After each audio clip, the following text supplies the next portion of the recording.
impossible.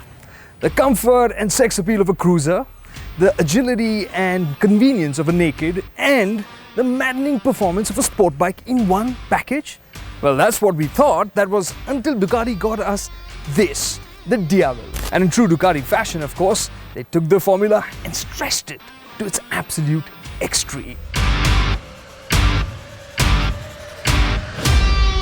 And now we are in Spain to meet Ducati's new generation Diavel.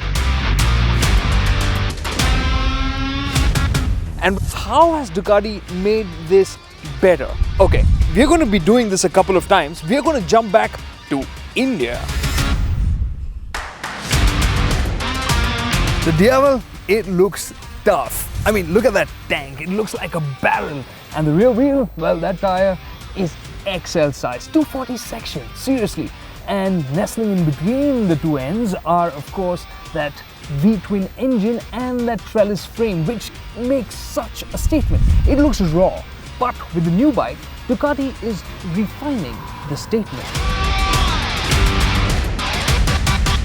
With us here is the new flagship of the Diavel family, the 1260S. The old and the new. Don't they look very similar? But when you look at the details, you'll see that the changes are dramatic.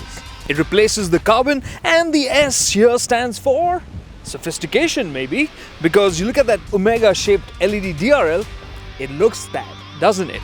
And then if you look at the turn indicators there on the shroud for the radiator, those look pretty cool too. And S could be sexy. Look at the gold used for the Ohlins. And S could be solid because the wheelbase has been stretched by 20 millimeters.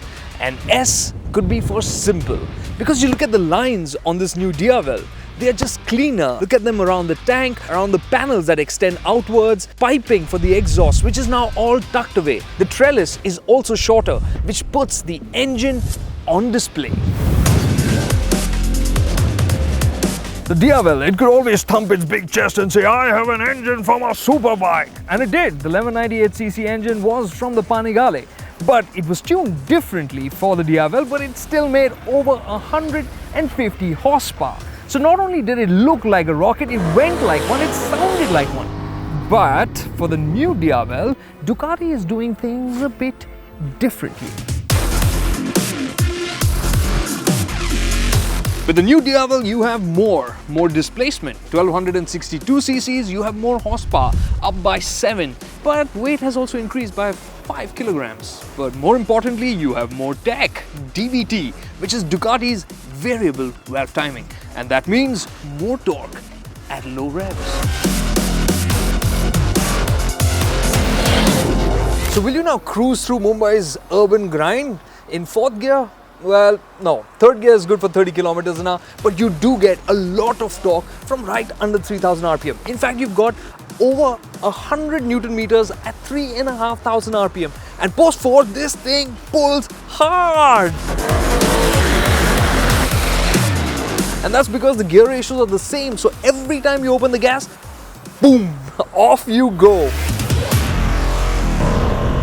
And the DVT has also made the engine smoother, which means covering more distances in more comfort is possible now. And along with that, you also get more fuel efficiency, up by 1 kpl, which means you can travel farther, faster, and in greater comfort. Tame? No, don't think of the 1260 as tame. Just compared to this motorcycle, it feels more sophisticated, more versatile, easier to live with. The DNA changes, I think, are a step in the right direction. But Ducati has made some other changes in the DNA too, which could impact how this motorcycle hustles. Does it still feel like a Ducati? And what are the changes? But with the new Diavel, Ducati say this is essentially a big monster. But if you look at the wheelbase, it's actually been lengthened. If you look at the weight, it's gone up. But more interestingly, the rake has been sharpened, the trail has been reduced, the engine has been pushed back, so the front wheel has been made lighter. And along with that, of course, Ohlins, right? So does the Diavel deliver on the monster promise?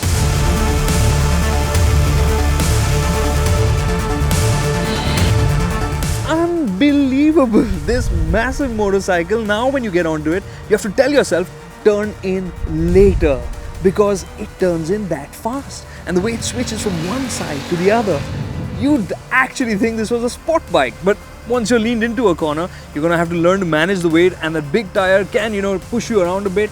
But all of that adds to the experience of being on the Diavel, and no doubt it is incredible fun. Of course, in terms of brakes, you've got those Brembo M50 monoblocks up front, which give strong bite, but here the pads that are used are not as aggressive as on other Ducati superbikes that we've seen, so which means you have to put in a bit more effort to get the bite that you'd want. There are also 3s that are on offer. Super.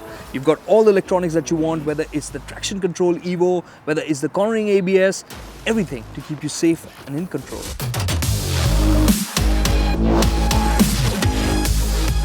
And through it all, you should be more comfy too.